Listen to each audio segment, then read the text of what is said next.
여호와를 알자라는 말씀을 우리가 잘 알고 있는데요.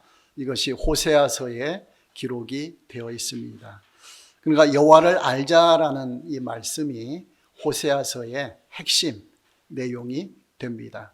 그러니까 여호와를 알자라는 것이 호세아서에서 왜 여호와를 알자라고 했는지 그것이 밝혀지고, 그 다음에 여호와를 알게 되면은 어떤 일이 벌어지는지 결과가 이 모든 것을 이제 알게 된다라는 것이죠.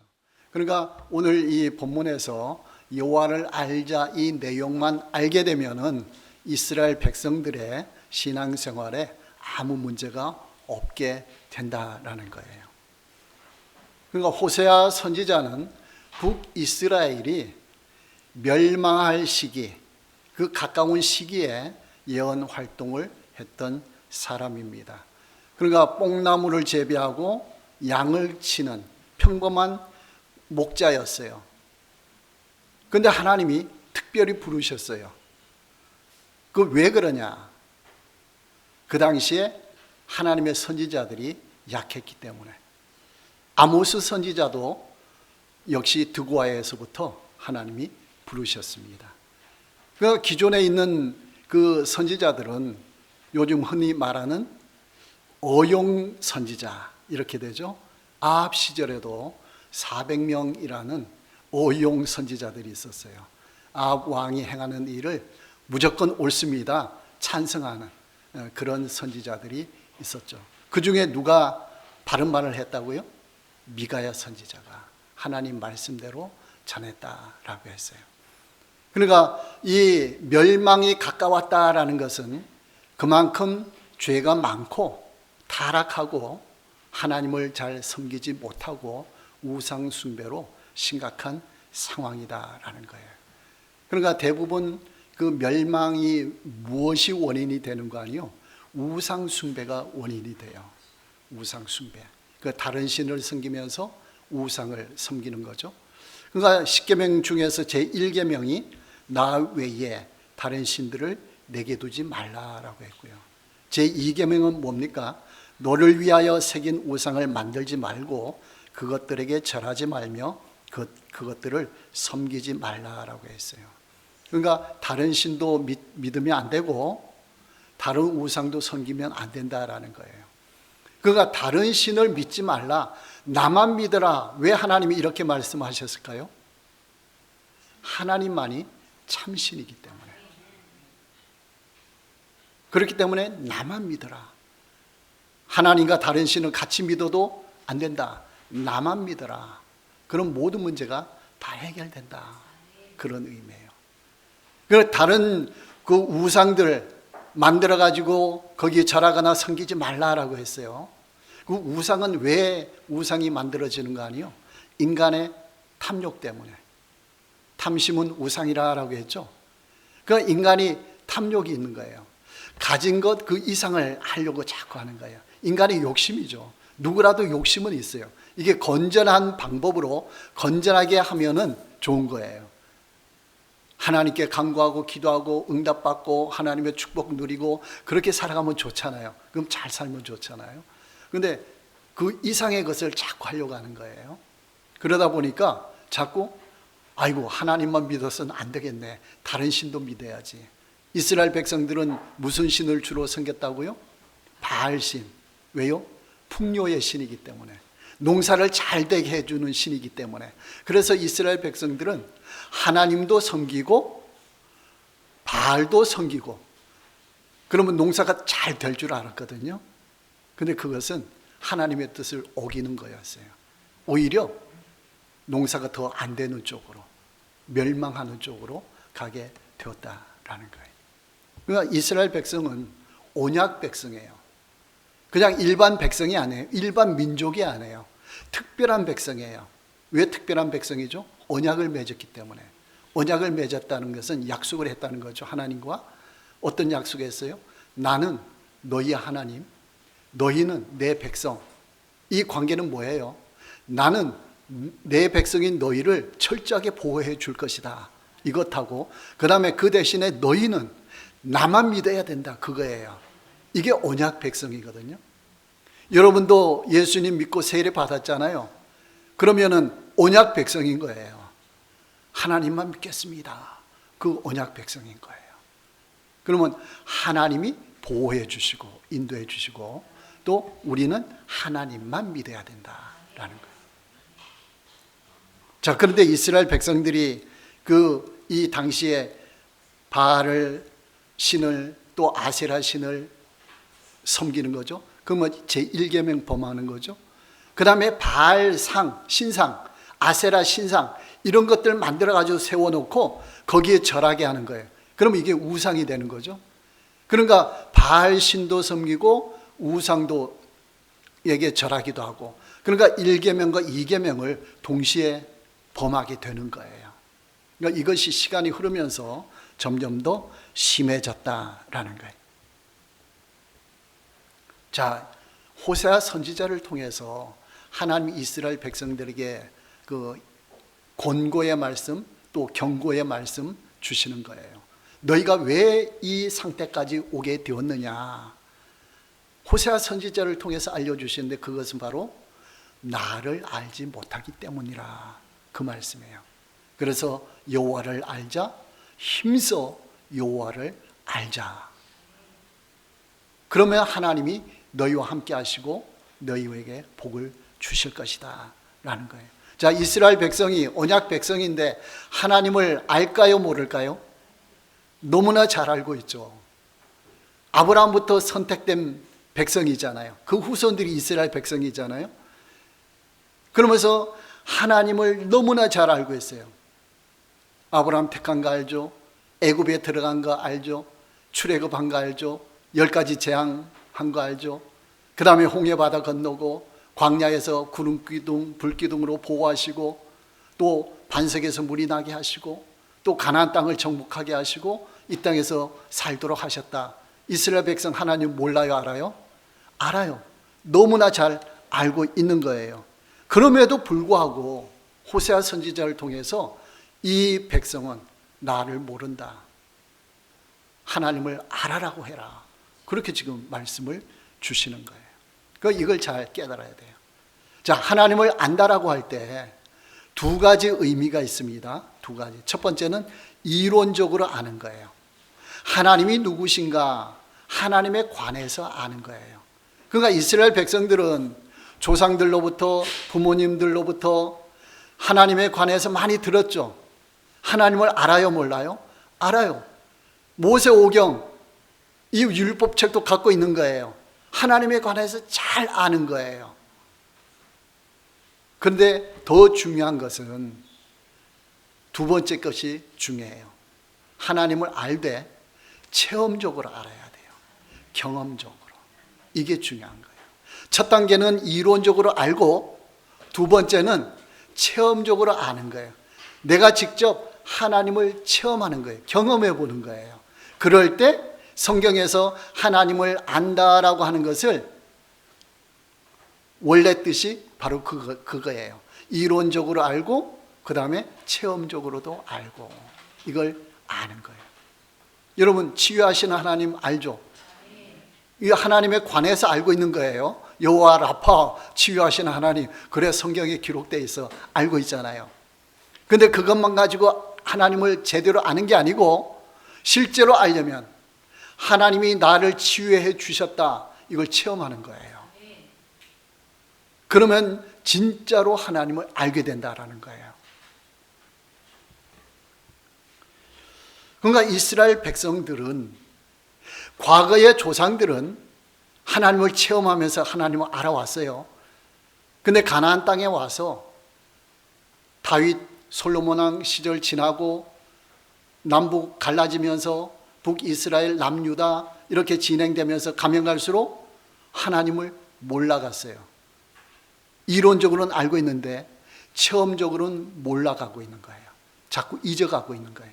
왜? 하나님과의 관계에 체험이 없기 때문에. 머리로는 알아. 근데 체험이 없어요. 그러면 이거 제대로 아는 것이 아니다라는 거죠. 체험적으로 알 때 나의 하나님이라고 고백이 일어나요. 아버지의 하나님, 우리 조상들의 하나님, 이거는 이론적으로 알죠? 나의 하나님이시다, 이 고백을 하려면은 체험이 있어야 돼요. 하나님, 나에게 이런 체험을 주셨네요. 나에게 이런 역사를 하셨네요. 하나님 감사합니다. 하나님은 나의 하나님이십니다. 이런 고백을 비로소 하게 된다라는 거예요. 그러니까 이런 체험적으로 하나님을 만나면은 하나님과 인격적인 관계가 돼요. 인격적인 관계. 여러분, 사람 사이에 관계 맺을 때에 인격적으로 맺지 않으면은 사람 사이가 서먹하죠. 뭔가 느낌이 다르잖아요. 남처럼 느껴지고 그렇지 정이 없잖아요. 그런데 인격적인 교제가 이루어지면은 굉장히 가깝죠. 감정을 서로 주고받을 수도 있고 굉장히 가깝게 느껴지는 거예요. 그러니까 이론적으로만 아는 하나님은 굉장히 멀리 있는 하나님이에요. 그런데 내가 하나님을 체험해버리면 나에게 가까이 계신 하나님, 나와 함께 하신 하나님, 이 관계가 인격적인 관계예요. 여러분에게 이런 은혜가 있기를 바랍니다. 여러분, 하나님, 예수님에 관해서 지금 다 알고 계셔요. 그렇죠? 성경을 알고 있잖아요. 근데 여기서 더 들어가야 되는 것은 하나님을 체험적으로 하는 거예요. 나의 하나님으로. 누구의 하나님? 이게 아니에요. 나의 하나님. 우리의 하나님. 물론 우리의 하나님이죠. 그런데 우리의 하나님이라고 할 때 어떤 사람은 나의 하나님으로 고백하는데 어떤 사람은 나의 하나님으로 고백 아직 안 되는 사람들도 있어요. 그렇기 때문에 우리는 내 하나님, 이걸 확실하게 깨달아야 된다라는 거예요.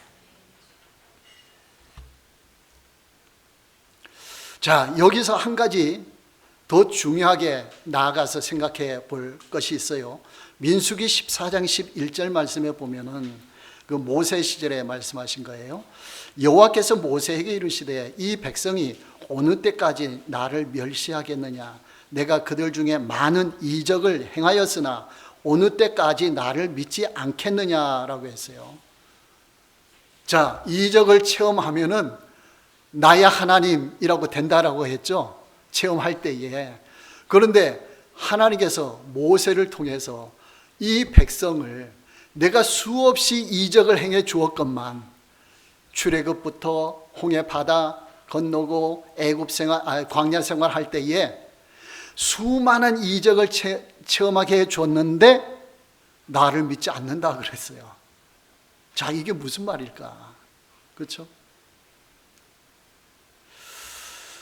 자, 이 원인을 우리가 잘 살펴봐야 돼요. 그래야 우리가 신앙생활을 올바로 할 수가 있습니다. 히브리서 4장 2절 말씀에 그들과 같이 우리도 복음 전함을 받은 자이나 들은 바 그 말씀이 그들에게 유익하지 못한 것은 듣는 자가 믿음과 결부시키지 아니함이라 했습니다. 무엇과 결부시키지 아니했다고요? 믿음과 결부시키지 아니했다. 뭘 들었는데요? 복음을 들었어요. 예수님에 관한 말씀을 들었어요. 그 이론적으로 아는 거죠. 근데 이론적으로 아는 것을 믿음으로 연결시킬 때에 체험이 되는 거예요. 나의 예수님, 나의 구원자, 감사하는 거예요. 감격이 일어나는 거예요. 눈물이 나는 거예요. 하나님, 나는 죄인이었습니다. 내 죄 때문에 십자가에 죽으셨군요. 이게 나에게 체험이 되는 거예요. 체험되지 않은 사람이 이게 이해가 안 돼요. 그냥 머리로만 알게 되는 거예요. 어떤 사람은 주일날 교인들은 왜 저렇게 주일날 할 일 없이 교회만 가느냐고, 예배만 드리느냐고, 할 일도 없냐고 그랬는데 교회 다니기 전에 교회 와 보니까 깨달아지더래요. 자기가 매번 예배만 참석하는 거예요. 주일날 다른 데 안 가고. 이게 뭐예요? 하나님을 체험하는 거예요. 점점 은혜가 깊어지는 거예요. 그러니까 다른 것 하는 것보다 예배 드리는 것이 더 가치가 있는 거예요. 그러니까 예배만 참석해요. 저는 태에서부터 지금까지 주일날 예배만 참석한 거예요. 주일날 다른 데 가고 싶을까요? 안 가고 싶을까요? 안 가고 싶어요. 예배를 드리고 싶어요. 이게 더 가치가 있으니까.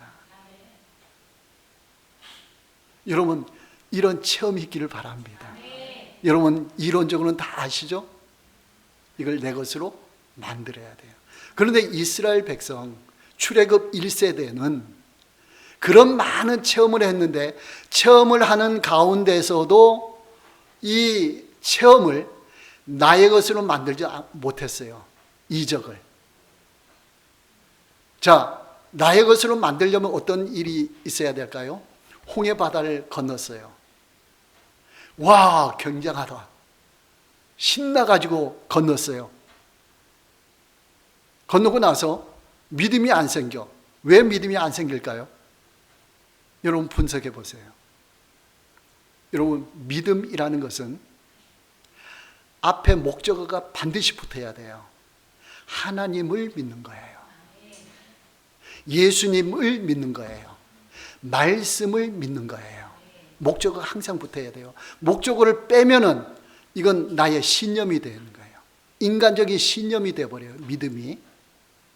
그러니까 홍해 바다 건너는 체험을 했다. 그러면 그것을 믿음과 연결시키려면 누구를 생각해야 돼요? 하나님을 연결시켜야 돼요. 하나님, 야, 대단하시네요. 이 홍해 바다를 건너게 하셨네요. 우리를 살려주셨네요. 하나님 감사합니다. 이게 믿음이 되는 거예요. 홍해 바다 건너고 많은 사람들이 하나님 생각하지 않은 거예요. 모세 고맙다. 그러고 끝나는 거예요. 야, 다행이다. 신나게 왔다. 그리고 분위기 좋게 끝나는 거예요. 그런 분위기에서는 믿음이 안 생겨요. 하나님 믿음이 안 생겨요. 여러분 신앙생활을 잘 하시기 바랍니다. 여러분 교회 예배 참석하셨죠? 분위기 좋다. 은혜롭다. 근데 믿음으로 연결시키려면 누구를 생각해야 돼요? 하나님, 예수님. 하나님, 은혜롭게 해주셔서 감사합니다. 예수님 이곳에 임하셔서 나의 예배를 받아주시니 고맙습니다. 나와 함께 해주시니 고맙습니다. 반드시 하나님과 연결시켜야 돼요. 그럴 때 하나님이 믿음을 주시는 거예요. 여러분 설교 들으시잖아요. 설교 듣고 대체로 어떤 식으로 끝나는 거 아니에요? 목사님 은혜 받았습니다. 좋았습니다. 그러고 끝나요. 그러면 믿음이 생길까요? 안 생길까요? 믿음이 안 생겨요. 누구와 연결시켜야 된다고요? 하나님. 설교자에게 감사하려면 이렇게 해야 돼요. 하나님, 저 설교자를 통해서 말씀을 주시고 은혜를 베풀어 주셔서 감사합니다. 이렇게 해야지. 목사님께 설교자에게 감사합니다 끝내면은 믿음이 안 생기는 거예요. 그건 사람의 공동체가 되는 거예요. 은혜롭고 분위기는 좋은데 믿음 없는 분위기가 되는 거예요. 그러면 목사에게 실망하면은 다 하나님 떠나요. 하나님께 연결이 다 되면 사람에게 실망하지 않습니다. 사람에 따라 좌우되지 않아요. 환경에 따라 좌우되지 않아요. 여러분 하나님을 보시기 바랍니다. 예배에 오는 것은 하나님을 만나러 오는 거예요. 하나님 만나지 못하고 분위기 좋았다, 은혜 받았다, 이거는 자신의 감상적으로는 좋을지 몰라도, 기분은 좋을지 몰라도, 마음은 좋을지 몰라도 영혼의 양식은 안 되는 거예요. 믿음이 없기 때문에. 여러분 이것을 잘 분별하시기 바랍니다. 자, 출애굽 후에 믿음과 연결이 잘 시킨 사람이 있어요. 대표적으로 두 사람, 누군지 아세요? 여호수아와 갈렙. 어디에서 증거가 드러나요? 가데스 바네아에서 가나안 땅 정복하자라고 할 때 두 사람은 올라갑시다라고 했어요. 왜 올라갑시다라고 했을까요? 여호수아와 갈렙은 하나님을 믿었기 때문에. 환경을 보지 않았어요. 다른 사람들은 믿음과 연결시키지 못한 거예요. 그냥 매출하게 주면 실컷 먹었다, 고기 실컷 먹었다, 만나주면 아이고 배부르게 먹었다, 이걸로 끝나지 하나님께 감사하지 않은 거예요. 여호수아와 갈렙은 그 이적을 체험할 때마다 차곡차곡 믿음으로 연결시켜 놓은 거예요. 그러니까 믿음이 체험될 때마다 믿음이 쌓이는 거예요. 그러니까 하나님께서 그렇게 이적을 주신 것은 가나안 땅을 정복하기 위해서거든요. 그래서 믿음이 쌓아진 여호수아와 갈렙은 저 가나안 족속이 강할지라도 하나님은 바로의 군대도 물리치셨는데 가나안 땅은 넉넉하게 정복할 수 있다. 저들은 우리의 밥입니다. 밥상 차려놨으니까 우리가 먹읍시다. 그런 고백을 할 수가 있었던 거예요. 이게 뭐예요? 믿음이에요. 여러분이 지금까지 신앙생활을 해오면서 예배 드리고 말씀 보고 기도하면서 하나님에 대한 믿음으로 차곡차곡 쌓아놓은 사람은 믿음으로 모든 상황을 극복할 수가 있는 거예요. 여러분, 그런 은혜와 축복이 있기를 바랍니다. 앞날에 어떠한 환난, 어떠한 어려움이 있더라도 하나님은 전능하십니다. 과거에 나와 함께 하셨던 하나님, 이 문제는 틀림없이 해결됩니다. 이 믿음이 생기는 거예요. 여러분, 이 시간에 하나님 바라보시기 바랍니다. 믿음으로 쌓아놓으시기 바랍니다. 예배 한 번 드릴 때 믿음이 한 겹 쌓이고, 또 한 번 예배 드리면 또 한 겹 쌓이고, 이러면서 믿음이 자라가는 거예요. 이럴 때에 어려운 일이 딱 닥치면은 그 사람은 믿음으로 바라보고 돌파하는 거예요. 여러분, 이런 믿음의 사람 되시기 바랍니다. 그런데 성경에 보면은 믿음이 아니고 분위기 따라간 사람이 있어요. 신약을 시작하면서 오순절 성령 강림 사건이 있었잖아요. 놀라운 은혜가 임했잖아요. 그러면서 사람들이 예루살렘 교회 공동체 안에 재산도 막 갖다 드리고 땅도 팔고 막 그랬어요. 그러면서 사람들 나눠주고 도와주고 그런 공동체가 열린 거예요. 근데 한 부부가 있죠. 아나니아 삽비라 부부가 있어요. 근데 그 사람은 땅을 팔았어요. 교회에 바치려고 팔았는데, 팔고 났더니 이게 너무 아까운 거야. 그래서 반쯤은 집에 놓고 반쯤은 베드로 사도 앞에 갖다 놓은 거예요. 이게 답니다. 베드로가 뭐라고 그랬어요? 성령을 속였다. 인간적으로 생각하면 어떤 생각이 들죠? 야, 그래도 반쯤은 갖고 왔는데, 보통 사람 같으면 그랬을 거예요. 야, 그래도 이 반이라도 갖고 왔으니까 참 큰 은혜다. 믿음이 대단하구나. 그렇게 생각했을 텐데, 베드로 사도는 영적으로 딱 보는 거예요. 너는 지금 믿음으로 행하는 것이 아니다. 너는 분위기에 따라서 남들이 하니까 네가 따라한 것이다. 이게 간파가 딱 되는 거예요. 영적 눈으로 보니까 믿음 없음이 딱 되는 거예요. 하나님으로부터 징계를 받을 거예요. 그 분위기 좋은 교회 공동체 안에 아나니아 삽비라는 그걸 믿음으로 연결시키지 못했던 거예요. 그러니까 왜 그렇게 큰 징계를 내리셨는가? 반쯤은 바쳤는데 예루살렘 교회 공동체가 처음 출발하잖아요. 거룩한 공동체잖아요. 그런데 그런 일이 발생하니까 하나님이 크게 징계한 거예요. 또한 가나안 땅 정복하고 첫 성 여리고성 점령했잖아요. 누가 도둑질했어요? 아간이 성을 점령하는데 도둑질했어요.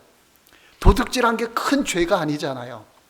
그런데 하나님은 진노하신 거예요. 왜요? 가나안 땅에 첫발 들여놓는 거룩한 지금 전쟁을 하고 있는 거거든요. 거기에 믿음 없는 행동을 한 거예요. 그러니까 하나님은 크게 징계했어요. 그러니까 여러분들이 믿음을 따라가셔야 돼요. 분위기 따라가는 게 아니에요.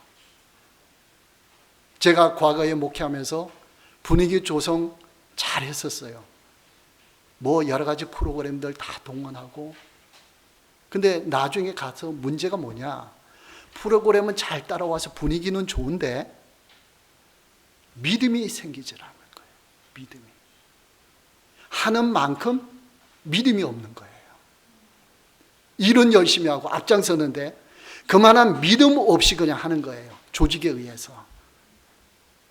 그래서 안 되겠다 판단한 거예요. 아니다. 처음부터 믿음으로 가야 된다. 여러분, 믿음으로 교회에 나오시기 바랍니다. 믿음으로 봉사하시고 믿음으로 헌금하시기 바랍니다. 저는 믿음으로 하기를 저는 얼마든지 기다릴 수가 있어요. 저는 닥달하지 않아요. 여러분, 믿음에 초점 맞추시기 바랍니다. 믿음으로. 하나님 그걸 기뻐하셔요.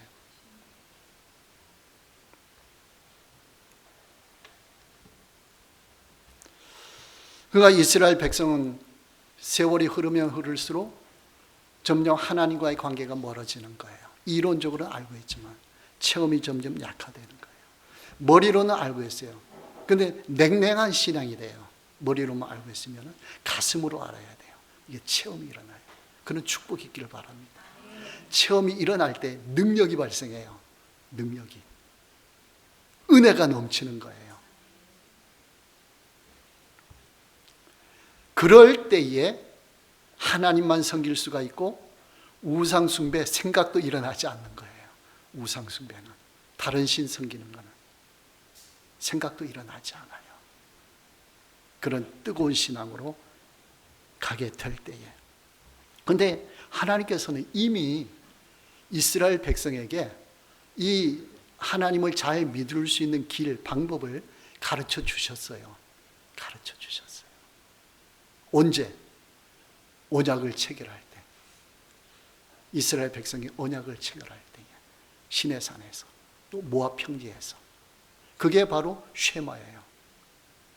신명기 6장 4절에서 9절 말씀. 신명기 5장에서 십계명을 주셨죠. 신명기 6장에서 바로 쉐마를 주셨어요. 그 쉐마가 뭐냐? 십계명을 지키는 방법이에요. 십계명을 요 쉐마에 따라 잘 지키면 뭐가 발생하느냐? 믿음이 발생해요. 그리고 이스라엘 백성은 믿음으로 살아갈 수가 있게 되는 거예요. 자, 언약의 그 4단계가 있죠. 첫 번째가 뭐죠? 우리 하나님 여호와는 오직 유일한 여호와이시니. 하나님 백성의 자격이에요. 자격. 하나님 백성의 자격, 오직 유일한 여호와다. 하나님만 섬긴다, 그런 말이에요. 그러니까 하나님 백성의 자격, 언약 백성의 자격은 하나님만 섬긴다. 이게 돼야 돼요. 근데 지금 현재 이스라엘 백성은 우상 섬겨요, 안 섬겨요? 섬기고 있어요. 하나님보다 우상을 더 잘 섬기고 있어요. 그런 상황까지 오고 있다라는 거예요. 그 다음에 두 번째가 뭡니까? 마음을 다하고 뜻을 다하고 힘을 다하여 내 하나님 여호와를 사랑하라. 이게 율법, 십계명 지키는 것의 목표예요. 하나님을 사랑하잖아요. 어떻게 사랑하라고요? 마음과 뜻과 힘을 다해요. 온 마음을 다해요. 내 전체를 다해서 하나님을 사랑하라. 여러분 할 수 있어요, 없어요? 어렵죠? 목표죠? 그러니까 하나님도 우리에게 이스라엘 백성의 목표로 주신 거예요. 목표를 잊어버리면 문제예요. 목표를 달성하기는 어려워요, 이 땅에서 우리가. 그런데 중요한 것은 목표 자체를 잊어버리면 그걸로 신앙이 이제 점점 내리막길로 가는 거예요. 목표는 정해놓고 그걸 향해서 올라가야 돼요. 예수님은 뭐라고 덧붙였죠? 마음과 뜻과 힘을 다하고 목숨을 다하여. 어이구, 이거 어떻게 하냐? 큰일 난다. 근데 방법을 주셨어요. 세 번째가 뭐라고요? 이 말씀을 너는 마음에 새기고. 마음에 새기면 된다라는 거예요. 마음에 말씀을. 지난주에는 말씀을 뭐 하라고요? 묵상하라. 말씀을 묵상하라. 마음에 새기는 것이 말씀을 묵상하는 거예요. 마음에 새기고 묵상하는 것이 말씀을 지키는 거예요. 지킨다. 영어로 지킨다라는 말이 뭐예요? keep이죠? 선교사님 잘 아시잖아요. keep, K-E-E-P. keep이 뭔 뜻이에요? 크게 두 가지 뜻이 있죠. 간직한다, 보호한다, 그런 뜻이죠. keep. 골키퍼, 여러분 축구 잘 알죠? 골키퍼는 골문은 지키는 사람이죠. 나라를 지킨다, 집을 지킨다, 보호하는 거죠. 간직하는 거죠. 근데 두 번째 또 뜻이 있어요. 준수한다, 따른다, 그런 말이 있어요. keep이라면 교통 규칙을 따른다, 그렇죠? 신호를 따른다. 시간을 지킨다라는 말은 뭐예요? 시간을 보호하는 거예요. 그게 아니고 시간 약속을 따른다, 시간 약속대로 간다, 그런 말이죠. 지킨다라는 말이 그거예요. 그러니까 우리가 하나님이 우리에게 성경의 말씀을 지켜라라고 할 때는 이 두 가지가 있어야 돼요. 먼저는 뭐예요? 보호한다. 어디에 보호해요? 마음속에. 이게 마음에 새기는 거예요. 이게 묵상하는 거예요. 말씀을 마음에 넣어둬요. 그럼 누가 역사하시죠? 성령께서. 성령께서 역사해서 말씀을 깨닫게 하시는 거예요. 말씀이 믿어지게 하는 거예요. 그럼 말씀에 능력이 생겨요. 어디에서요? 우리 마음속에서부터. 그 다음에 말씀을 실천하는 거예요. 그러니까 말씀을 지켜 행하라라고 할 때는 반드시 어디를 거쳐가야 돼요? 마음을 거쳐가야 돼요. 왜 마음을 거치라고 했을까요? 이게 중요한 거예요. 왜 지켜 행하라고 했을까요? 그냥 행하라라고 하지 않고, 그냥 실천하라라고 하지 않고, 왜 지켜 행하라, 말씀을 왜 지키라라고 했을까? 마음에 지킬 때에 뭐가 생겨요? 믿음이 생기기 때문에. 이 믿음 때문에 그런 거예요. 말씀이 마음속에 성령께서 역사하시면 믿음이 생기거든요. 믿음으로 행하는 거예요. 그러면 이게 믿음의 행위가 돼요. 믿음의 행위의 반대는 뭐예요? 율법의 행위. 누가 율법의 행위 잘했죠? 바리새인들. 바리새인들은 율법을 잘 실천했어요, 안 했어요? 열심히 실천했어요. 근데 율법의 행위로 끝났어요. 율법의 행위는 뭐냐? 마음을 통과하지 않고 말씀이 있으니까 그대로 실천하는 게 율법의 행위예요. 그럼 믿음이 있어요, 없어요? 없어요. 쉐마에서 언약을 체결할 때부터 믿음 생기는 원리를 알려주셨다 했죠. 마음에 새기라라고 했죠. 근데 그걸 지키지 못한 거예요. 그러니까 가면 갈수록 믿음 없이 말씀을 실천하는 거예요. 그러면 이거 하나님과 관계 있어요, 없어요? 하나님과 관계 없어요. 그럼 바리새인이 되는 거예요. 여러분 이 시간에 말씀을 마음에 새기시기 바랍니다. 말씀을 마음에 새기시기 바랍니다. 한 번에 안 될 수도 있어요. 계속 시도하셔야 돼요. 계속 시도하고 하다 보면 어느 순간에 성령께서 말씀을 깨닫도록 해주셔요. 그때는 누가 시키지 않아도 성령의 인도함을 받으면서 그냥 신앙생활 하는 거예요. 여러분 그런 경지로 들어가시기 바랍니다. 그런 은혜와 축복이 있기를 바랍니다. 그런 사람은 핍박이 와도 신앙생활 하는 거예요. 심지어는 목숨을 바치더라도, 순교를 하더라도 신앙생활을 하는 거예요. 그게 되면은.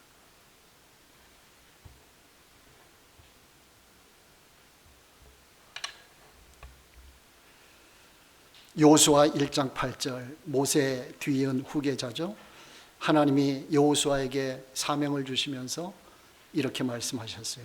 여호수아 1장 8절, 이 율법책을 내 입에서 떠나가지 말게 하며 주야로 그것을 묵상하여 그 안에 기록된 대로 다 지켜 행하라. 그리하면 내 길이 평탄하게 될 것이며 내가 형통하리라. 율법책을 가까이 있게 하고 입에서 떠나지 말게 하고 그 다음에 묵상하라. 그럼 그 다음에 지켜 행하라. 그러면 어떻게 돼요? 평탄하게 되고 형통하리라. 여러분 그냥 율법의 행위 바리새인식으로 지키지 마시고 이 말씀들을 지켜 행하시기 바랍니다. 믿음으로 행하시기 바랍니다. 그 자체가 은혜고 축복이에요. 이 묵상하는 것이 얼마나 은혜로운지 몰라요. 말씀이 꿀송이보다 더 달달하고 했죠. 말씀이 마음속에서 믿어지고 깨달아지니까 엄청 단 거예요. 말씀을 자꾸 읽고 싶어지는 거예요. 예배를 자꾸 드리고 싶어지는 거예요. 이 원리가 있는 거예요. 그런데 이스라엘 백성들은 이 원리를 놓쳐버린 거예요. 그러면서 이론적으로 하나님을 섬기고 있다라는 거예요. 전 여러분들이 이론과 체험을 겸해서 신앙생활을 잘 하기를 바라고 있습니다.